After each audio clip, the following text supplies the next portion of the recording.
Hi, Oliver. How are you? I'm great. How are you? I am doing good. We both just had a dinner, you and me, Yeah. at separate places. So so our It tummies are sounds filled. like we did. It Yeah, sounds like we did it just together. yeah. So now our tummies are filled. Now let's talk something very serious here. Now, but before we talk something serious, which is security, why don't you give a quick introduction about your online life? All right. So my name is Oliver. I'm the CEO and co-founder of WebArcs. So at WebArcs Security, we do web application security and monitoring, mainly with a focus for web developers and also to digital agencies. So we focus on component security and third-party dependencies, the vulnerabilities that are around them, and we are also actually planning to release a new product very soon, which Mm-hmm. I may be able to talk to you about as well. Mm-hmm. But yeah, in general, we are focusing on web application security, and I came to this mainly from the agency background also, and since I would say the past 5 years, I've been pretty active in cybersecurity as well, in different organizations. So you started as a web agency building sites for clients, right? So yeah, we were doing a digital agency, which was with a focus of secure web development. So back then we actually started with Joomla because WordPress wasn't very popular back then. But yeah, we were working with Joomla, and Joomla had a lot of those same issues that we have with WordPress nowadays. But Uh, Joomla brings smiles on faces now, right? yeah. Nobody's like it's very uncommon that you will find developers working with Joomla anymore. It's Yeah. getting very But rare. I really feel awesome when someone breaks that vicious cycle of building clients' websites and do something different and sustain themselves and even grow. Like you've broken that vicious cycle of building client sites and building your own security product suite and focusing on that part. It's really good because a lot of people get stuck in that for almost like 5-10 years and then they're burnt out and they just close out. So I guess you being Yeah. young helps a lot, I guess. In our case, it was really from our own need because Mm-hmm. we were doing around 60 projects per year, like bigger projects, smaller projects, like e-commerce sites, all different kind of web Mm-hmm. applications. And there was this issue with also it was an issue because we were using WordPress later on as well. So we had like in our portfolio, we had sites that were running on PrestaShop, WordPress, Joomla, and eventually you somehow needed to understand what kind of different components are running on there, if any of your customer sites are vulnerable to anything, which ones need like immediate attention, so forth. So we kind of started to build like a tool in-house to monitor all of that information and to also like gain overview in terms of what's the status of the sites, if they're blacklisted, if their domains are properly updated, if the certificates are updated. Mm-hmm. And over time we just added new and like more and more stuff up to the point where we also started to kind of release a virtual patches, which then can, if there's a vulnerability on some specific plugin, then you can release a virtual patch to all of the sites. So in this case, the exploitation won't go through. So it was kind of in-house at first, and then we decided to kind of platform it and provide it to different developers and agencies with the same problem. Okay, cool. Now let's talk about WordPress security or security from point of view of WordPress websites. Now, the most important component well dealing with WordPress website is the web hosting. Like you need web hosting and right web hosting, and all web hosting companies have that secure hosting feature slapped on their sales page, like my website hosting is secure. And most of the intermediate level freelancers or even agencies cannot afford to have dedicated or VPS server, so forget about having their own security setup. Now Yeah. for that kind of a audience, how does one go about choosing a web hosting which is actually more secure than the next best advertised option as the most secure hosting? The issue with the secure hosting thing in general is that very, very often, even like shared host providers with zero isolation between the accounts and everything, they just say that they're a secure host because they provide SSL. So, sometimes, SSL is good, and, TLS is even better, and, having certificates is, something that, having encrypted or HTTPS is like essential thing right now to have. But at some point it was like a huge sales argument. Yeah. And I think it still is. And I think it's very easy to fall into like a trap of what the secure hosting really is about. So there's also like a managed web hosting providers now who are in most cases focused on some specific framework. So they are doing a pretty good job in terms of, keeping the, or at least trying to keep your components up to date and keep the, PHP versions up to date, Apache versions up to date, and, taking care of all that. So I think if you're really kind of looking for something like a managed service, I think this is probably a good way to go. But then again, in many cases, it still doesn't help you when you are, falling behind with your own kind of plugin updates and all that. So it's still, there's still issues. Based on your experience, like, do you have any favorite web hosting service provider with a better track record with respect to security? Like, any favorites? I'm pretty paranoid, so we host everything ourselves. Okay. So we used AWS to basically set everything up by ourselves. Okay, let me put you in spot now. So, for example, a client comes and says now it's not for you, like for any agency or some freelancer, and a client comes like, I have a budget of $20 to $50 per month to have a web hosting account. Which is a better option? I'm not saying the best option that freelancer can suggest to that client among the current crop of so-called expensive, super expensive, and uber expensive hosting solutions. Yeah, I would probably suggest SiteGround at the moment, which is kind of going in the right direction for me. And also right after, I would just go with all the managed hosting providers, but it all, it depends on what kind of application or website you're going to host. But yeah, it's very, like, I wouldn't go for GoDaddy. So there's options that you can really start. You can start from the other side, like avoiding, and then getting to the point where. So I'm doing something. So I'm doing something right here because I've been using SiteGround for last 3 years now, and already renewed for like 3 years because they give you heavy discount, which is too tempting to miss if you renew for more than 1 year. So I did it for like 3 years. It doesn't cost that much, to be honest, when you are renewing like for 4 years. And SiteGround has been fairly good, but then there are people who would be dissatisfied with, like, they will make an account and dump like 20 websites on it and expect all of them to run quickly. Well, SiteGround does keep an eye on resources that you consume. So now that is just for the hosting part. Now, someone who is hosting a very simple WordPress based website and does have a server level access, what he can do on the server level. I'm not talking about the WordPress dashboard yet. We'll talk about that later on. But at a server level, what he or she can do for a better security ecosystem for his website on a server for which he has the direct access.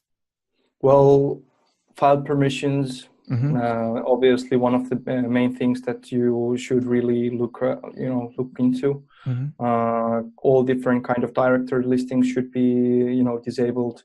Make sure to keep the PHP version up to date. Make sure to run Nginx or Apache on the latest version. Like most of the things are always like, monitor the software that you're using and keep this updated.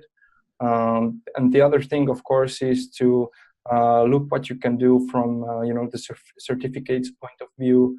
Nowadays also you can, well, this is now going to application layer, but there are some functionalities that allow you to set security headers also from Apache. We actually just wrote an article about that.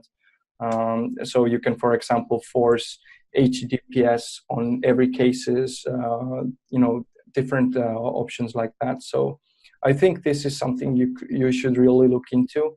And also, depending on what kind of application there is, you can always look for, things like fail to ban or mod security, this kind of server-side applications. Bottom line, there's so many things, right? Yeah, it's always, you can't really suggest like a very generic things based on any applications. You kind of need to still look into what application is itself and what actually works for this application in general, like what works specifically. And one thing just crossed my mind, like a lot of people these days are, moving away from shared hostings to cloud-based hosting, like via services like Cloudways, there's Run Cloud, and bunch of it.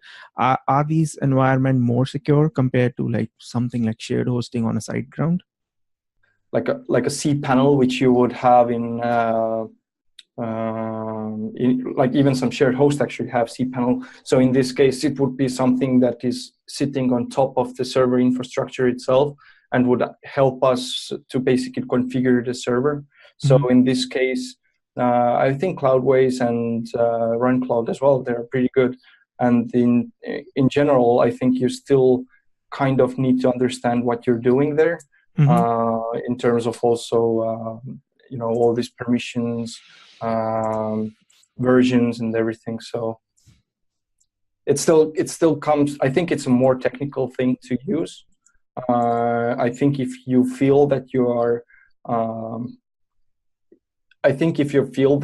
okay with, getting deeper with with technical stuff in general, I think you should definitely look for something that would allow you to have more granular controls.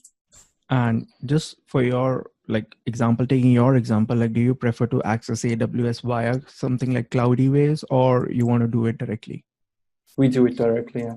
Okay, because they actually make it easy for people who do not know the technical stuff, but you still I know. a bit of technical stuff, right? Exactly. That's what, it comes from, shared hosting, where everything is kind of default right away, and then you go to probably Cloudways or Run Cloud, where you can still, need some technical knowledge, and then you go to AWS, where it's like completely do it yourself. And most people realize about that fact that you do need technical knowledge for Cloudways or Run Cloud when the site goes down. Till the time everything is working fine, oh man, it's like it's quick, everything. I have access to everything. Okay, now let's dive into WordPress website ecosystem. Now a WordPress website will have a lot of moving parts: themes, plugins, user logins, even transactions happening on an e-commerce website. Now, where does one start with better security setup within WordPress dashboard? So within WordPress dashboard, I think the first thing you need to do is just update everything and make sure that you don't have anything hard coded. Don't hard code plugin changes. Don't hard code templates. Most of the templates nowadays have the option to write custom CSS. Child themes. So use these kind of things. Don't do don't open up editor and start writing your random things there, which would later on just break the website if you update anything.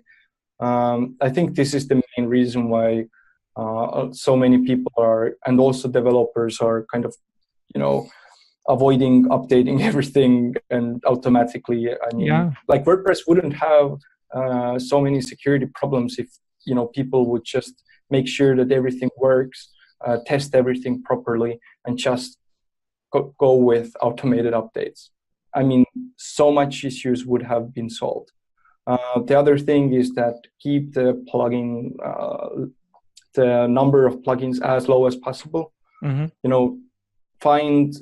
Find solutions that have like most of the stuff in there. Look for a vendor who is who have a good track record of development. Also from the track record of when a security like issue has been disclosed, how fast they actually fix it up, and like all this information is something you should consider. And additionally, I would say there are security plugins that allow you to set some level of security on top. Like I wouldn't start promoting our own, but in general I would say that functionality that you currently don't have in WordPress, such as proper two-factor authentication, blocking blocking actual vulnerability exploitations when components are vulnerable and they don't have, for example, update available. All these things are something you still should consider when you launch a WordPress site. Yeah, because I was coming to that point. Like I will install Yoast SEO and my SEO is done. I'll install a security plugin, my security is done. Now, this is a very common discourse among WordPress starters, even intermediate users. Like it's not about making fun of it, but most people do it because lack of knowledge is very consistent factor in this. Like I'll install a plugin and it's done. So installing a security plugin, is it enough? No, you should never.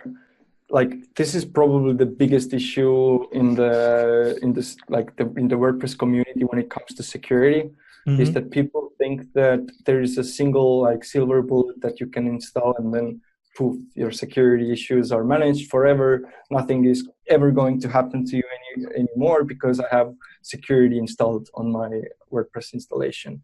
So this is actually causing more problems than it holds away.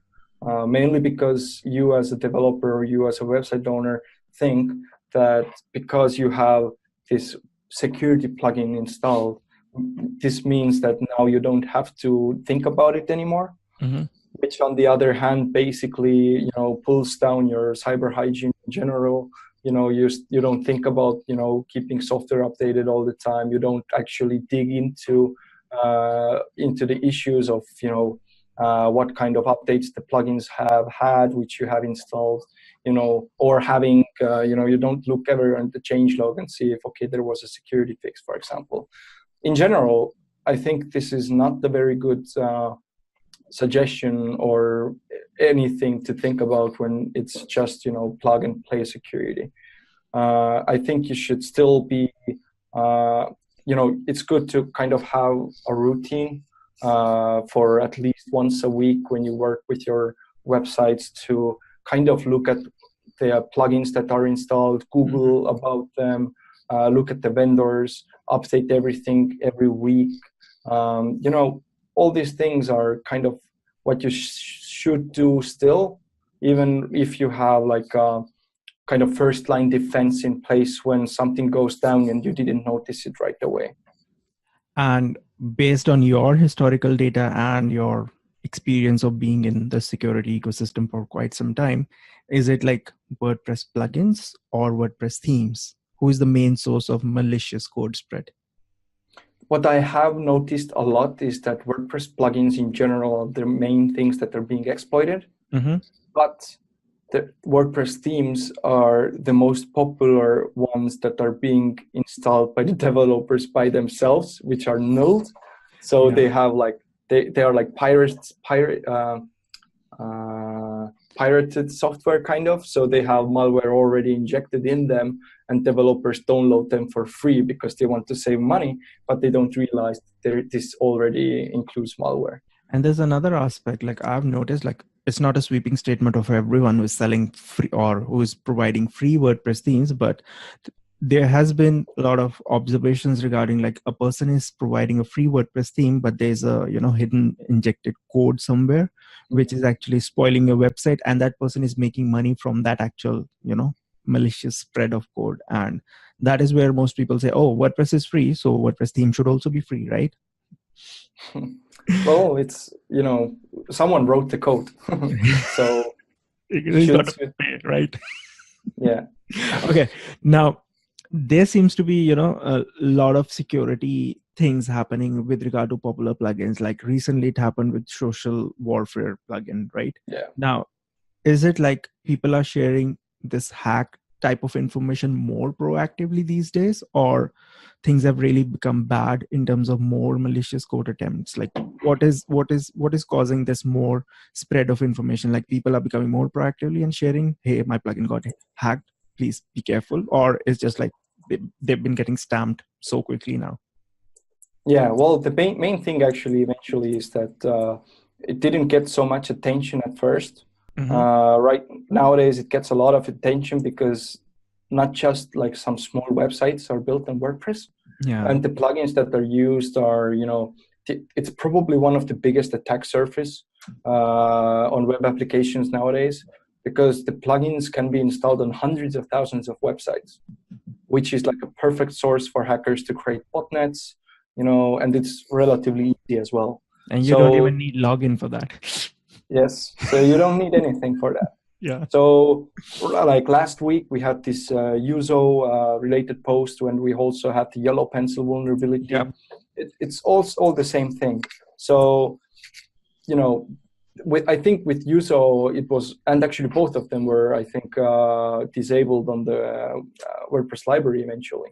So in these cases, you don't even have a update, which you can just go and do the update. You don't see that the plugin is outdated or anything.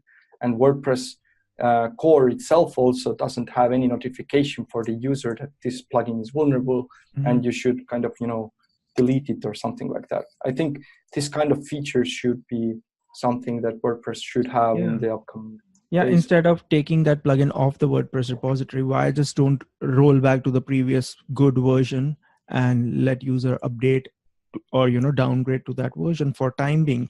Because eventually most of these plugin authors do release fix but that takes time, right?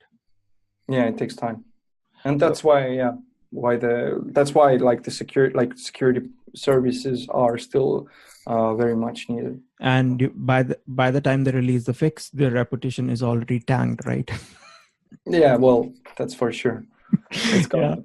Yeah. But I think it's still kind of a good thing, because I think developers have to be much more careful nowadays, because they see that if they write the shitty code, they kind of have only one chance.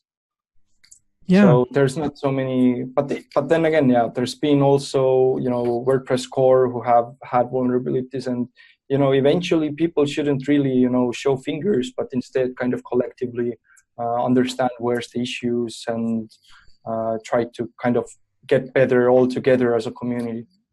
Yeah, but then talking bad is easy, man.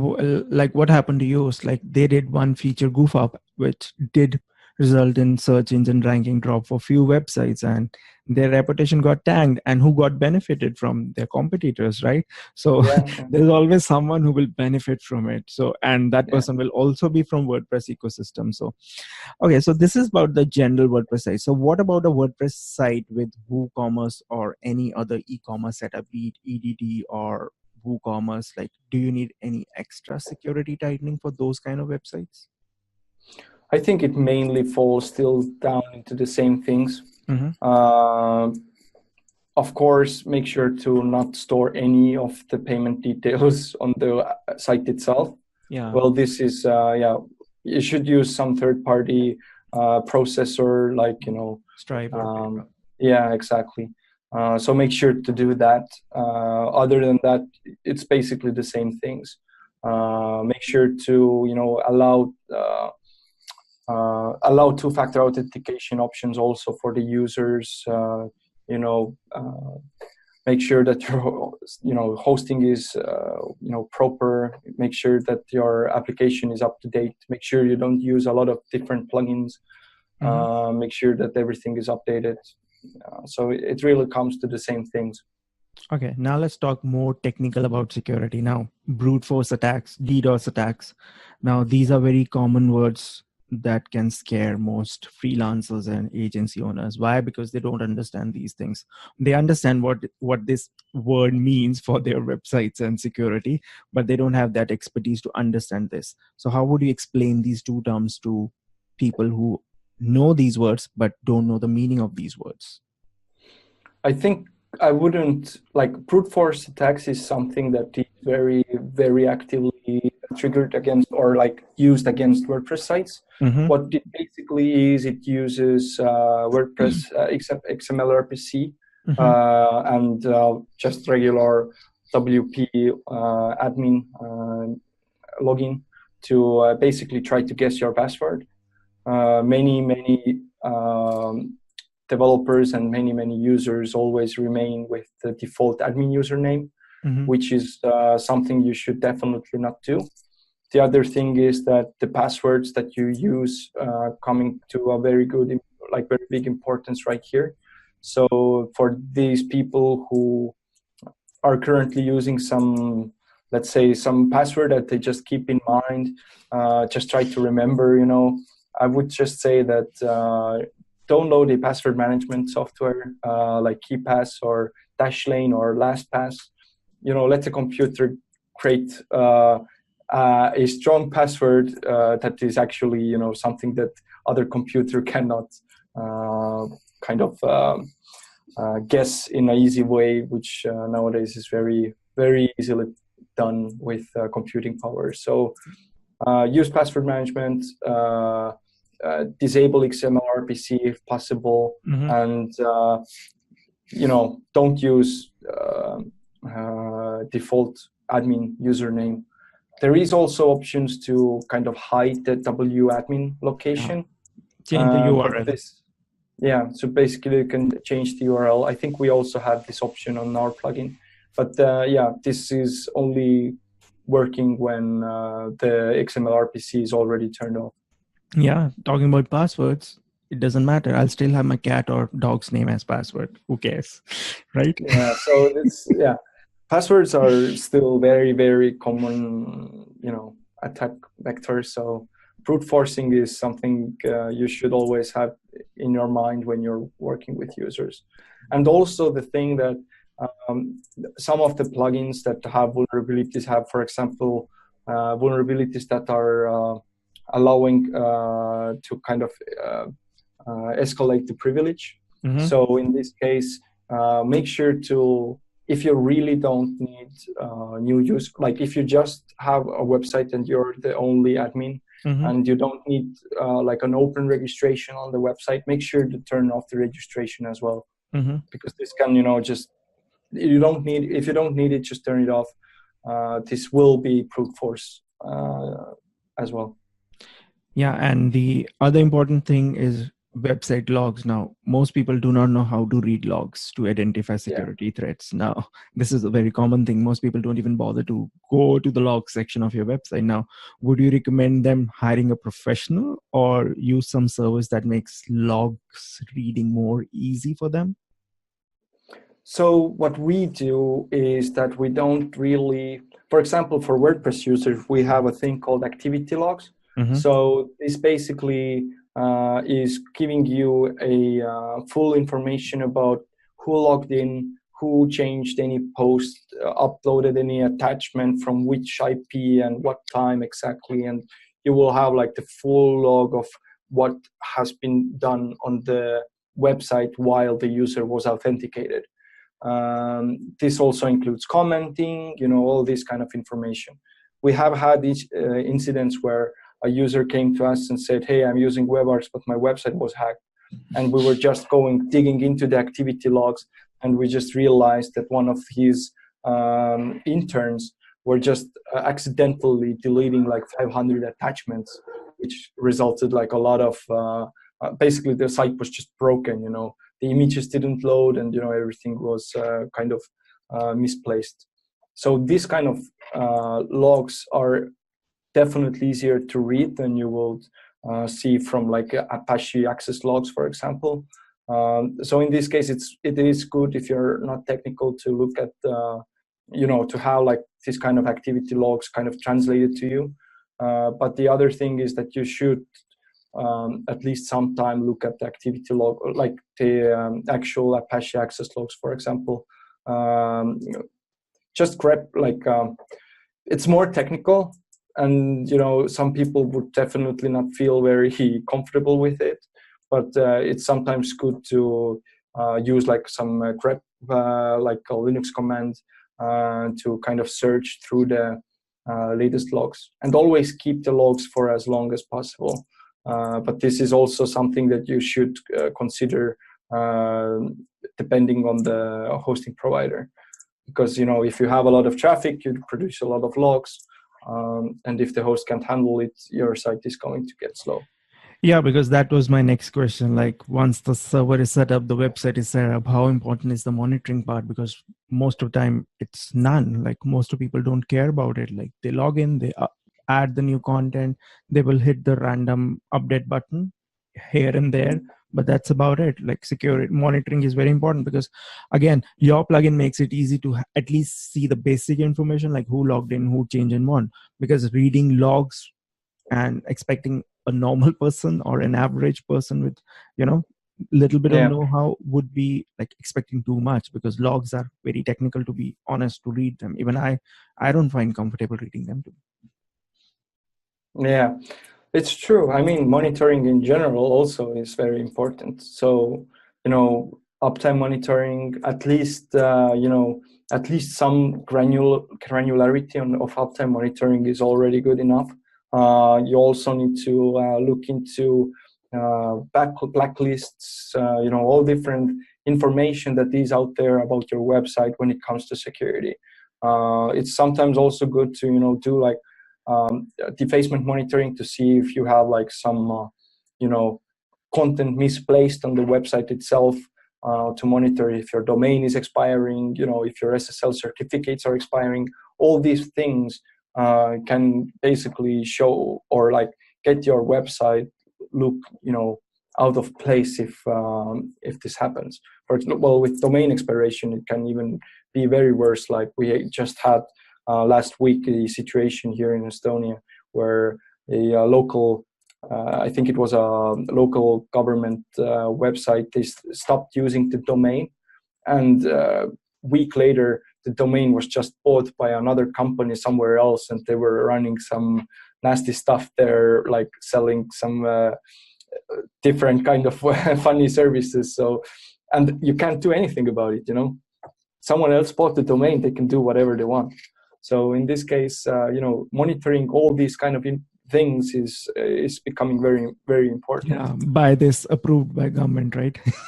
yeah, pretty much. So it's but because people are used to using the domain and know that they will get to your website. Yeah. But at one point when you just forgot to extend it, and it will get outdated, or like someone else buys it, and there's actually even if you think that okay, whatever, why would anyone just buy it because my company isn't so famous or whatever, there's actual bots who just buy the domains actively, and they just see the ranking.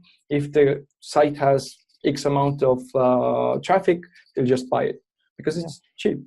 Yeah, there's business in everything and everywhere here in the online world, because I have a lot of very old domains, like the domains that I bought when I started, and they're really good domains, like 2-word domains, and they are all on .com, and I do get bombarded with offers, and I do get offers to sell my whole blogging website, because I started as a blogger. I still get offers to, but I can sense that most of these offers are triggered by bots, like, hey, you want to sell?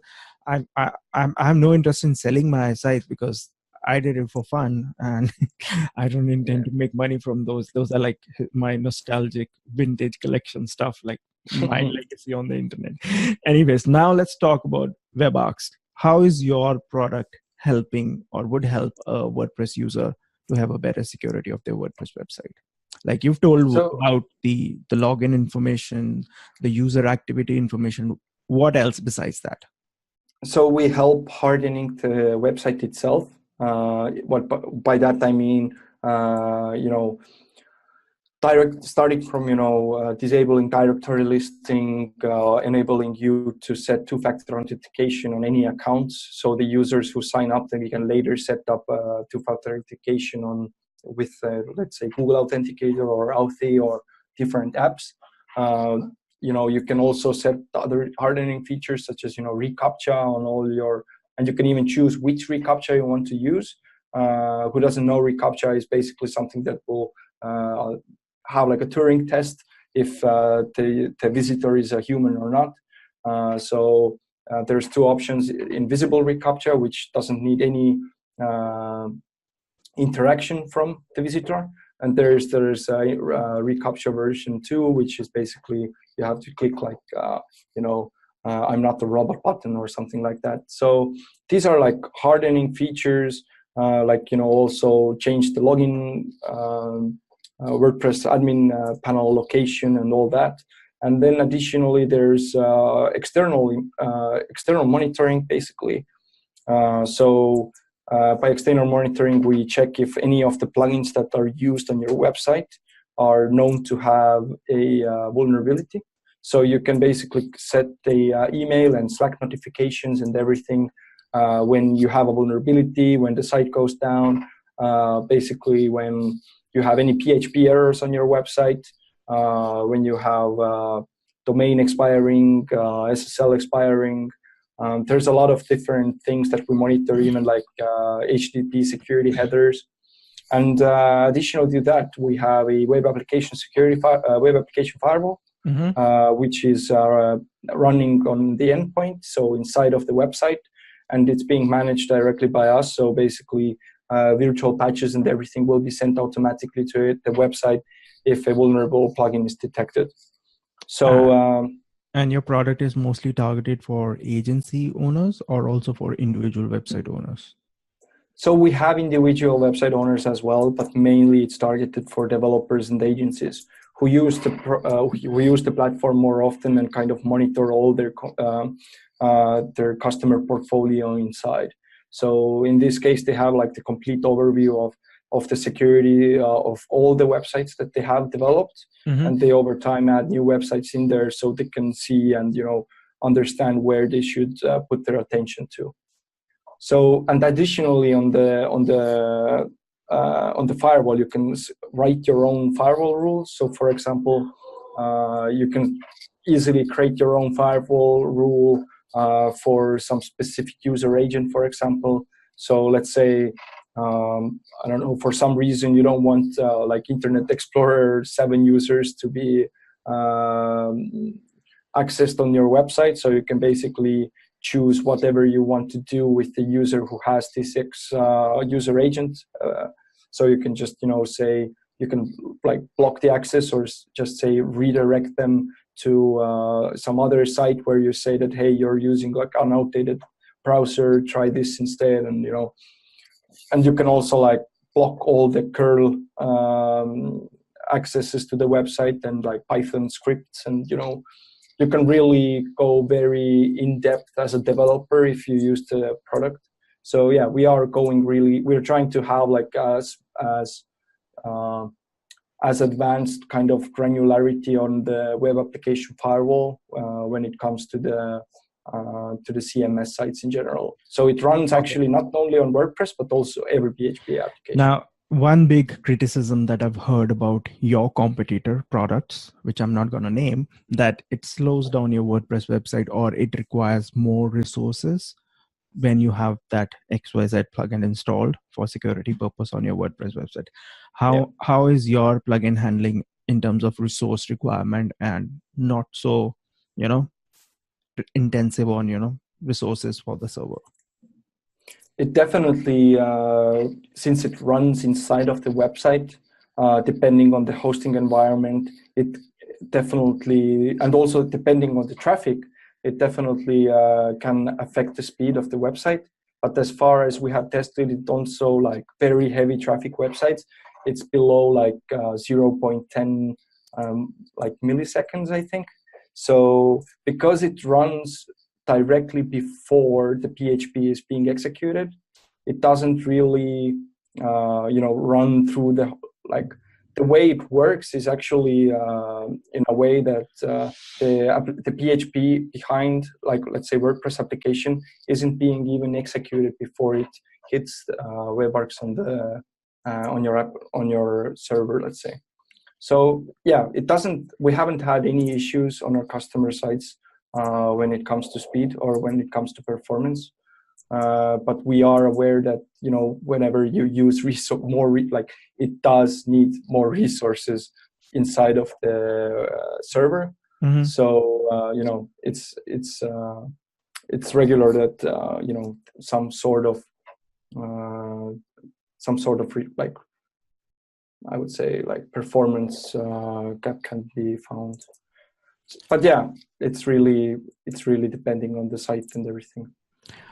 Okay, now let's talk about your toolbox. So, which are your 5 current favorite tools that power your online business? One of the very favorite ones is actually Intercom.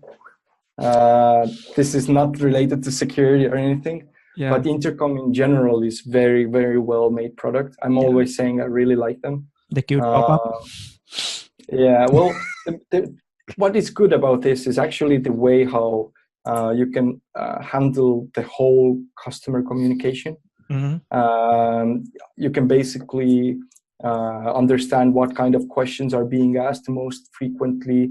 You will basically have a better understanding on where to evolve in terms of the product development and everything like that. It's working really well. It is a bit expensive though, especially when you ramp up with users. Mm-hmm. But it's very good. Next to that, I would say Atlassian products, Jira, Slack, you know, all these kind of things. Mm-hmm. I think these are like very much something that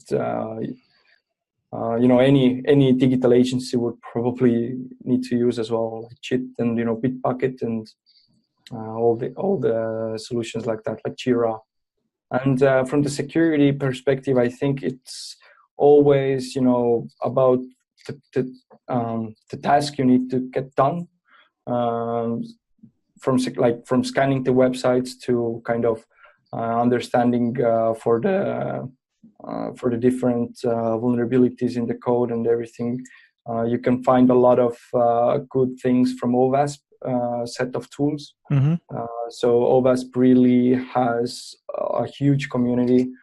They have a lot of different tools available for, you know, scanning the sites for vulnerabilities or you know, looking at improvements that can be made in the code and so forth. Okay, cool. So, do you use any page builder? Not really. No, we actually we also have a WordPress site, but we have custom built like the way how we manage the template and how everything is built up. It's all custom built. Okay. And any upcoming service or tool that has caught your attention?